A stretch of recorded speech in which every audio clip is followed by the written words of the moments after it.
हमारी पृथ्वी हमारे solar system का इकलौता ऐसा ग्रह है जहाँ जीवन बसती है और हम इस खूबसूरत दुनिया में रहते हैं। लेकिन कभी कभी हमारे मन में ख्याल आता है कि ना जाने हमारा भविष्य कैसा हो।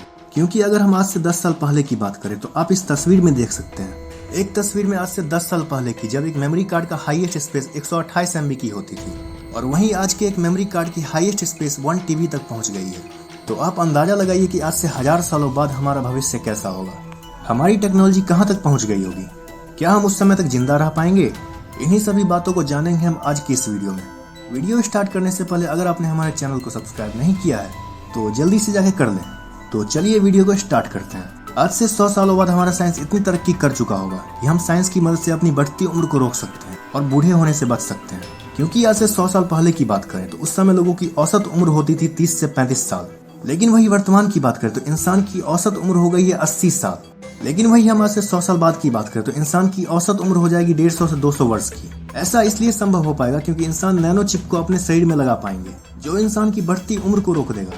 भविष्य में AI काफी एडवांस हो चुका होगा, लेकिन ये AI क्या इंसानों का साथ देगा या हमारे लिए खतरा बन जाएगा, ये तो भविष्य ही बताएगा। 200 सालों बाद हम ऐसा ग्रह ढूंढ लेंगे जो हमारे पृथ्वी से काफी मिलता जुलता होगा, या फिर हम अपने सोलर सिस्टम के किसी ग्रह को इंसानों के रहने लायक बना लेंगे। क्योंकि उस समय तक धरती की पॉपुलेशन काफी बढ़ चुकी होगी, जिसके वजह से यहाँ सरवाइव कर पाना काफी मुश्किल हो जाएगा। फ्यूचर में हम ऐसी टेक्नोलॉजी बना लेंगे जिससे कि हम पृथ्वी से दूसरे ग्रहों तक का सफर चुटकियों में तय कर पाएंगे।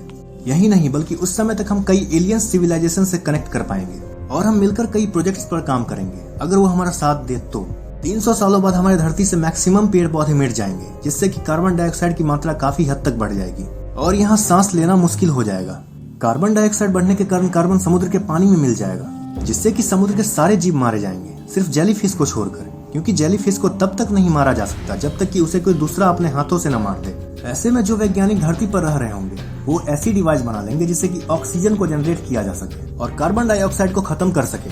बाकी जो लोग दूसरे ग्रहों पर रह रहे होंगे उनकी लाइफ तो मस्ती में कट रही होगी। 400 सालों बाद हमारे धरती पर से कई भाषाएं विलुप्त हो जाएंगी। वर्तमान में धरती पर लगभग 7000 भाषाएं बोली जाती हैं, लेकिन उस समय तक लोग कई भाषाओं को भूल चुके होंगे। वर्तमान में बड़े बड़े बिल्डिंग्स को साफ करना काफी मुश्किल काम है, लेकिन उस समय तक सेल्फ क्लीन बिल्डिंग्स का निर्माण पूरी तरह से हो चुका होगा, जिससे कि बिल्डिंग्स खुद ब खुद साफ हो जाएंगी।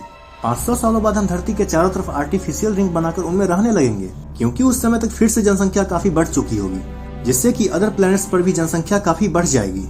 ये रिंग सिर्फ लोगों के रहने लायक ही नहीं बनाई जाएगी, बल्कि ये हमारे पृथ्वी की रक्षा भी करेगी, जिससे कोई भी अननोन चीज धरती के अंदर बिना परमिशन के प्रवेश नहीं कर सकती। उस समय तक हम लाइट के लगभग स्पीड को हासिल कर पाएंगे, जिससे कि हमें कोई भी दूसरे ग्रहों पर जाने में परेशानी नहीं होगी और हम आसानी से कहीं भी जा पाएंगे। 1000 सालों बाद ग्रीनलैंड की सारी बर्फ पिघल चुकी होगी, जिससे कि समुद्र का लेवल काफी हद तक बढ़ चुका होगा और हमें काफी भारी विपदा का सामना करना पड़ेगा, जिससे कि कई शहर तबाह हो जाएंगे। और अगर हम इससे भी बच गए तो संसाधनों के खत्म होने की वजह से हमें अपने भोजन का कोई और तरीका अपनाना पड़ेगा। उस समय तक हम आर्टिफिशियल खाना बनाना शुरू कर देंगे और वो भोजन आज से कई ज्यादा फायदेमंद होगी।